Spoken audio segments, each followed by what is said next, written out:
Hello, everybody. I am Taylor with Beard vs. Beard, where I tell you it's okay to be a man and a geek at the same time.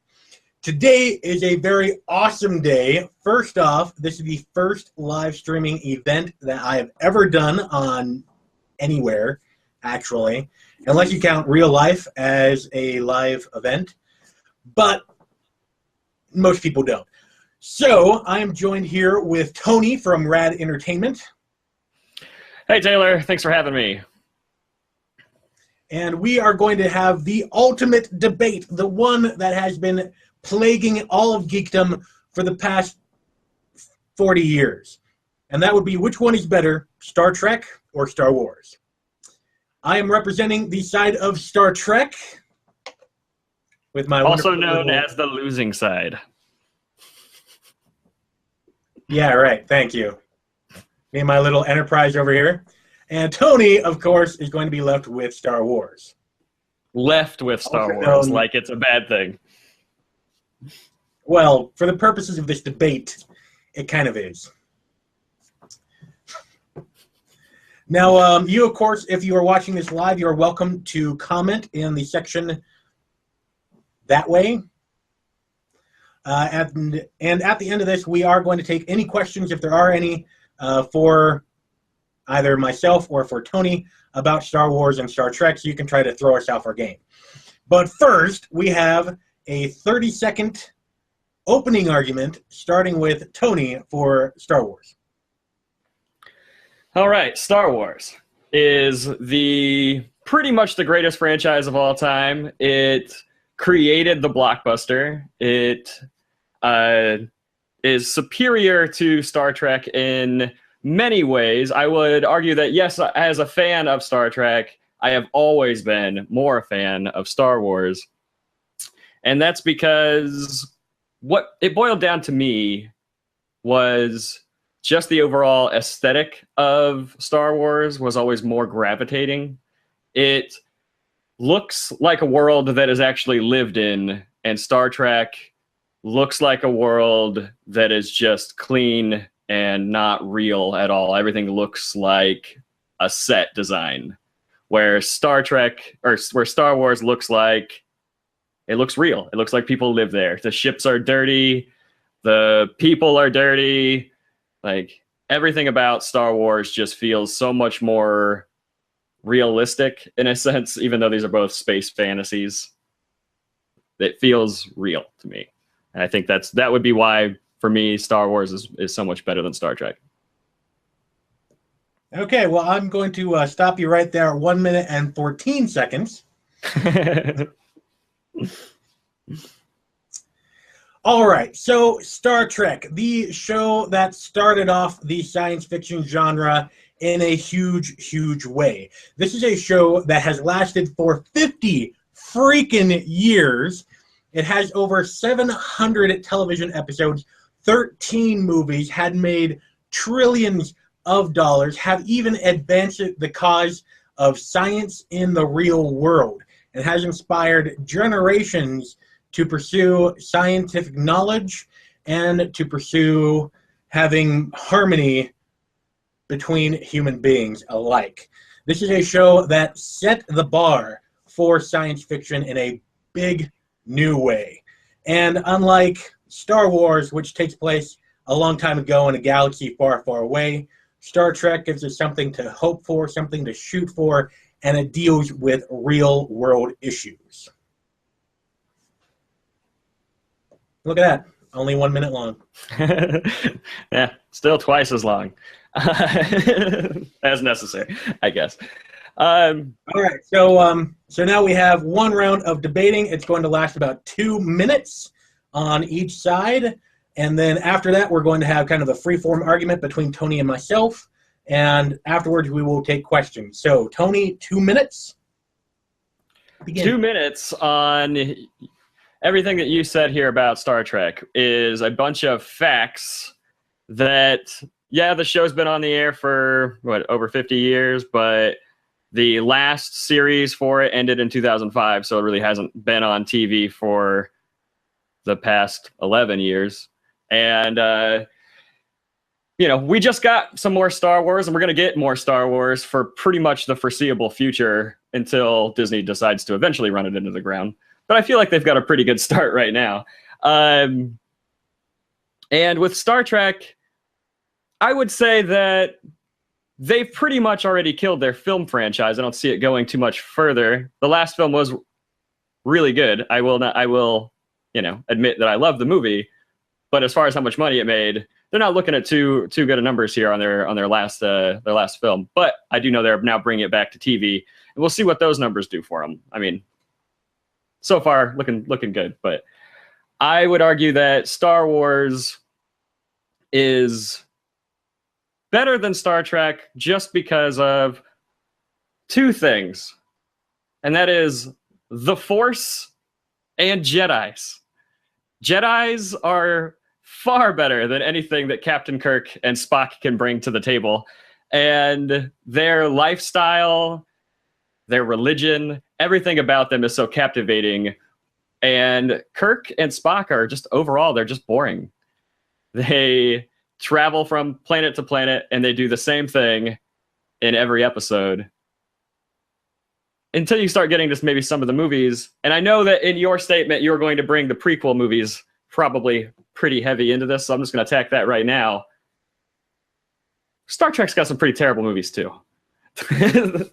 But where am I at here on time? I just ramble forever. Oh, I think I've lost you. No, sorry, I muted myself. Oh. But yeah, you are done. 2 minutes, 6 seconds. All right.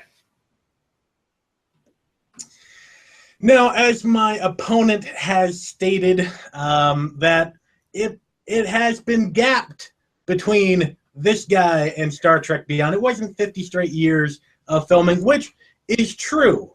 But unlike Star Wars, there has been much more Star Trek available in our 50-year time frame than you have in your 40 years. 13 movies, 726 television episodes. Overall, if you were to start it right now, you would not be done watching for another 23 days. That's straight. No work, nothing.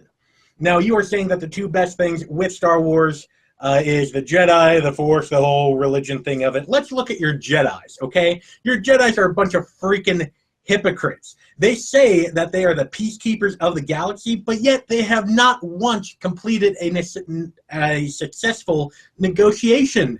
They even joke about using force, about using aggressive negotiations, which is negotiations with a lightsaber.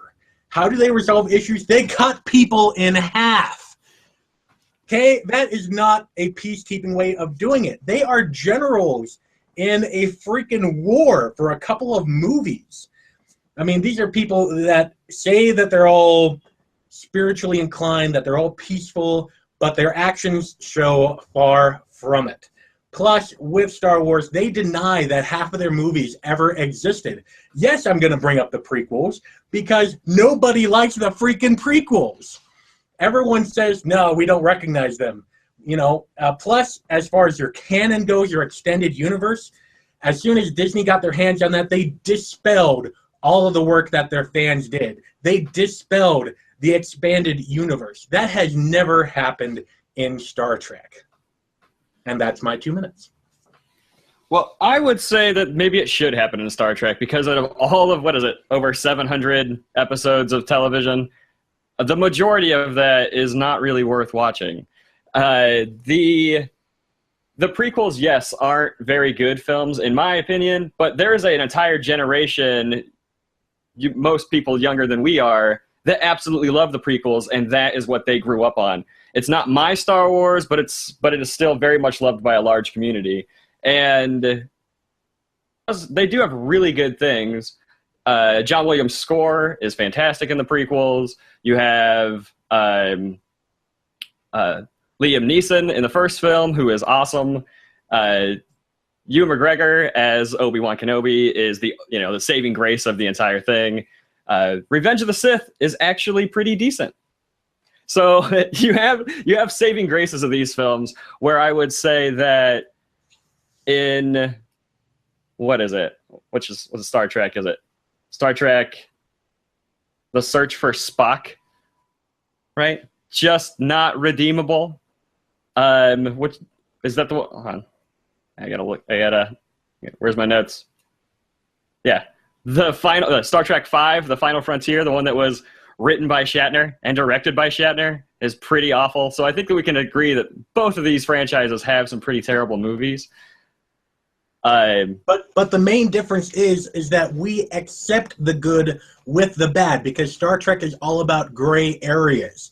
Every single time people say, look, nothing is perfect, but what matters is that we strive to make it better. Whereas in the Star Wars universe, if you have a movie, which is what your whole franchise is based off of, then you just deny the existence of that whole movie. If you have to go to, oh, the music is good and 2 actors out of the entire 3 movies were really good, that's kind of lame. You know, at least we can say, okay, yeah, there were a couple of movies that were bad. We still accept them. We still watch them. We don't say that they never existed. Hey, they still exist. The prequels are canon in Star Wars. I mean, we accept that they exist. There are story elements that came from them that we have to accept in order to, continue on with the franchise. They're still canon. The extended universe that they wiped out, all those stories, they wiped them out because there was a lot of continuity errors throughout that, because you had all these different writers writing all these different stories. In some stories, Luke died in the future, and in some stories he didn't. Some stories Han and Leia had children, and some stories they didn't. There was no continuity in it, so they had to remove it so they could rebuild this continuity. And the new Star Wars canon, these books are really good, written by really good writers that are new continuity, that are far superior than most of the previous extended universe. But they kept in the Clone Wars TV series, which is fantastic. They added a new TV series, Rebels, which is also fantastic. They're expanding this world now with Rogue One coming here in December. So they have plenty of faith in their franchise and in the prequels in order to move forward and continue on with the story. But in order to get to that point, they basically had to give a huge middle finger to their entire fan base, who went through all of the effort in order to create those stories, in order to share their passion with each other. And then all of a sudden, Disney, and let's face it, the conglomerate of all conglomerates here, came along and basically said, up yours, we're going to do our own thing, except every now and then we're going to steal little bits of what you guys wrote, just so it's easier on us. J.J. Abrams rebooted both of these franchises here recently. He did Star Trek and he did Star Wars. And I would argue that, all of these middle fingers that, Disney's been giving, I would say that Abrams, in his reboot of Star Trek, by changing the timeline, I think that was a thing that, pretty much pissed off every, Star Trek fan ever. Like, Spock is not Spock in this new franchise. He has emotion and is not the same Kirk. He is not, he is not Shatner, because they changed this timeline so that way they could go, oh, but all these little subtle differences, that's because, we changed the timeline, so you can't complain about it. So that alone was a big middle finger to their audience. And unlike your franchise, time travel is acceptable in Star Trek, and there has been multiple times where people have gone into time, have used different timelines. It is acceptable in our canon, where Star Wars, they don't have that. They don't need it. They don't need to change it. They can change it without, like, wiping away the extended universe is just a way. Your general audience doesn't even read the extended universe, doesn't know that it was even a thing. So they could easily just wipe all that away and start fresh with a clean slate and move forward and build an extended universe and build this big open world like they've done with the Marvel movies. And people will just eat it up. I mean, the movie broke so many records. You can't say that, they gave a big middle finger to the audience, but apparently their audience didn't care, because everybody went out and saw The Force Awakens, and that movie made way too much money. Yeah, I would agree, especially since it's a rehash of the first Star Wars ever made. Yeah. Even though it's a rehash, people love it. It is. There are tons of elements, but those elements, yes, can be viewed as a rehash, but it also can be reviewed, or you could think of it also as Shakespearean. It's poetry. It's similar elements echoing through time that just reappear throughout the entire franchise. There are elements of really, really good storytelling throughout The Force Awakens. Aside from the third Death Star, that's the only annoyance I feel like I have with the movie. But that was one of the main things about that movie. They took the Death Star, and instead of making it bigger the second time, they turned it into a freaking planet. Hey, it was pretty cool. It looked cool. It was covered in snow. It was awesome. We got a really awesome lightsaber battle right on that planet. We got massive, we got X-Wings flying through. That's a thing too. Ships. The ships in Star Wars are infinitely better than any of the ships in Star Trek. All the ships in Star Trek are boring ships where everybody stands in one big room and talks at a giant TV screen. We get actual pilots flying these X-Wings and TIE fighters and battles throughout battles in space. All that is far better than any space battle in Star Trek.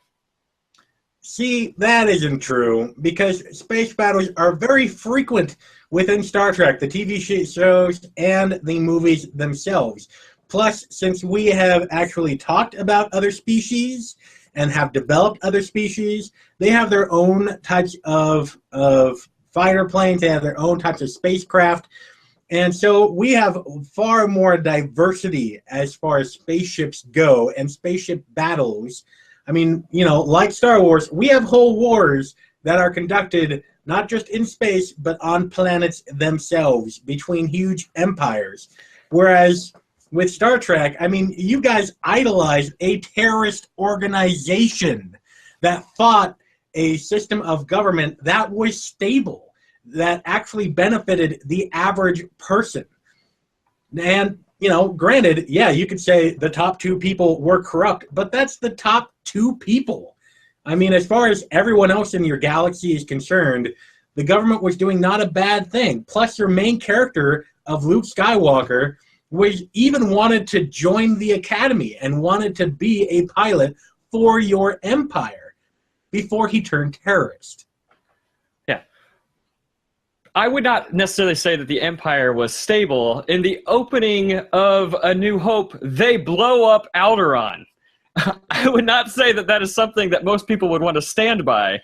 I think a rebellion was well-deserved and necessary to take down the empire. And yeah, Luke Skywalker wanted to join the empire. He wanted to be a pilot. That's true, but that's because he wanted to be a pilot. He wanted to get off world. The best thing to do in any situation, even here in the United States, is to join the military if you want to go and travel the world and be a pilot. That's what other opportunity do you have to do that other than joining an organization that you might not necessarily want to be a part of, but you can gain a bunch of skills to grow as a person. I think that it was a good decision. I think that there are plenty of great people that worked in the empire, but I think that overall the empire is a very corrupt system that needed to be taken down. But yet your example for corruption is the destruction of Alderaan, but yet any government that we have on the planet right now, like take any of the world powers from Europe, from North America, Russia, they have all conducted wars. There have been travesties on both sides of any given war, but does that mean that the entire system is corrupt? Does that give, for example, modern day terrorist organizations saying, okay, you guys committed a travesty over here, I'm going to take down your entire civilization, plus in the process, I'm going to blow up your biggest battle station with an estimated 1.7 million people on it? Yeah. I think that's totally fine. I think that, not to get political, but maybe some people nowadays need to stand up and do things too to better the world that we're in. I think it was completely necessary. Yeah, the amount of people on that Death Star was probably a little sad, and but there were far more people, I would say, on Alderaan that was was killed. After they destroyed Alderaan, all the people on Death Star should have been like, you know what, I quit and walked off. So if they were there, they were there by, you know, they were there by their own free will. They knew what they were in for. They knew that they were fighting a war. You know, war has casualties. It's sad, but it's true. So you are advocating that anyone in the current military, if they see something that they disagree with that their military does, they should just abandon ship, commit treason, or rather commit desertion, and run off? Not to get really political, but I mean, if it's against what you believe in, then yes, you should stand up for what you believe in. Now, is this the type of role model that your franchise produces? Yeah, I mean, you're advocating for terrorists to take down governments, and you're advocating for soldiers to desert based on the actions of other people. Sorry. I think that Star Wars brings in hope for a better world. Like the first film, A New Hope, it says you can be, you know, this little small farmer kid can grow up and become the greatest hero the galaxy's ever seen through the will of, you know, of rebellion and of standing up for what you believe in. And that is something it's a very powerful statement. Unlike what is your franchise says, you know, let's expand our world. Let's go to all these planets and explore. That's what they're supposed to do, right? They're just supposed to go there and meet people and talk and, you know, just discover. That's the whole point of it. But every time they land on a planet, Spock screws something up, or Kirk screws something up, and Spock has to save him. Like every single episode is we show up and just completely mess with the environment here, blow stuff up, get in fights, start wars on planets that we have no business even coming to. Well, that's an interesting take on it. Now you would see that the Federation itself, it is built on cooperation. Yes, it does. Is that what you call it? No, it does. You know, quite simply, it does. For example, if you look at a map of the Alpha Quadrant, within the territory of the Federation, there are big pockets of space where people did not want to join the Federation. They said, sorry, guys, we want to stay by ourselves. And the Federation said, okay, fine. If you don't want to join the club, don't join the club. That's okay. And they move on. I mean, it's not imperialistic. I mean, it's not, I'm going to take over the freaking galaxy like Star Wars advocates. You know, it advocates cooperation, working together, and coming together in a joint cause for mutual support and benefit. I think that this debate has become not which franchise is better, but which military organization is more corrupt. Is it the Enterprise or is it the Rebellion here? I don't know. But I would say that this is both these franchises I thoroughly enjoy. We are lucky enough to live in a world where we can have both, and so I would say that, you know, if anybody wins here, it's the fans win because they could be fans of both Star Wars and Star Trek, and, you know, look forward to the many franchises or the worlds that are being built here, because these two franchises are not going away anytime soon. That's true. There is a new Star Trek show, Star Trek Discovery, coming out May of 2017. Yeah, I'm actually looking forward to it, but I personally have the only Star Trek show that I really ever got into was Next Generation. But I respect the original series. I do enjoy the movie. Star Trek Beyond was really good. You can watch my review on my channel for that. And you know, I'm really looking forward to the new series just to see what they do with it. I have my worries, but I also have my worries about everything going on with the Star Wars world too. Okay, so I think we've reached a good stopping point right here. Why don't we do 30-second last closing argument or closing statement? Tony? All right. Well, I think that I would say in closing that franchise that is more than it's not even sci-fi. It is a fantasy world. It is a place where you can go and lose yourself and just escape into a vast world that is only getting larger now with Star Wars Rogue One coming up. We're going to start getting these expanded universe stories in film, and the world's just going to keep getting bigger and bigger, and we can all sit back and just enjoy this show. Enjoy the ride. It's going to be a lot of fun. And I'll pick it over Star Trek every time. All right. Well, Star Trek has been around for 50 years. It will be around for another 50 years. This is a franchise that has survived, that has gone through, started in the Cold War, survived all that, has survived governments rising and falling. This is a franchise that gives us hope for the future and in humanity itself.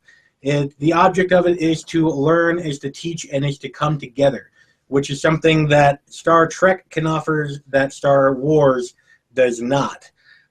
Now, Star Trek, it does offer more as far as fandom goes. It does offer more that you can watch and that you can learn and that you can experience.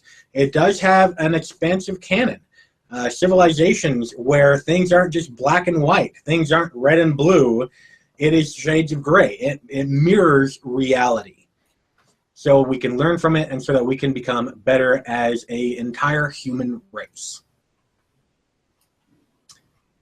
So that is why you must vote down in the comments below to that, you must vote in the comments down below that Star Trek has won this debate and is the superior franchise and universe. Yep. That sounds just like an evil organization. Go out and vote for the winner here. This is me. Vote for me. Vote for what you believe in. That's what I'm saying. Vote for who you think the winner was. Vote for, the franchise that means the most to you. Now, if you're doing this on the live stream, if you have any questions, now is the time to ask it. You can ask Tony with Star Wars or myself representing Star Trek. So, any questions at all, we'll give you a minute to type those in. Or not quite a minute, because that's a lot of dead air. That is a lot of dead air. And not to bring you down here, but we have 2 people watching, and I'm one of them. So you might not get any questions in there. Well, that's fine. If you have any questions later on, go ahead, leave them in the comments down below. You're welcome to check out Tony at Rad Entertainment. They have made some awesome videos. I've even subscribed. And you can go down, check out his channel. His channel is in the description box below. You can also check out Beard versus Beard. Link in the description below, where I show you it's okay to be a man and a geek at the same time. Now, Tony, we do have a video coming out together on your channel, don't we? Yeah, on Tuesday you'll be able to check out our channel. We have a show that we do called Rewatch, where we talk about movies that are 10 years or older. We're discussing this Tuesday.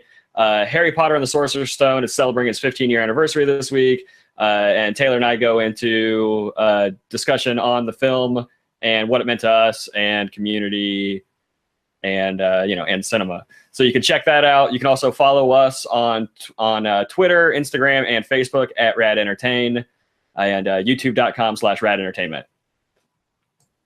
That's right. So we do actually bridge the differences between us with our relationships to Star Wars and Star Trek, and we come together and agree that Harry Potter and the Philosopher's Stone or Sorcerer's Stone can be funny as hell. Yeah, and also not really all that great of a movie. through the lens of nostalgia, everything becomes great. Right, for sure. Hey everyone, thank you for watching that live stream event between myself and Tony from Rad Entertainment. To check out Rad Entertainment, go ahead and click right there. To subscribe to Beard vs. Beard, you can click right there. I'll give you 2 seconds. Now, if you like that video, you can be sure to check out this video right here, where I state very clearly how Luke Skywalker couldn't have possibly blown up the Death Star. Or you can check out this video, which is everything we know and what I suspect about Star Trek Discovery. Make sure to leave your vote in the comments down below saying who won, Star Trek or Star Wars. Until next time, remember, if the women don't find you manly, they should at least find you geeky. Don't go shaving on me.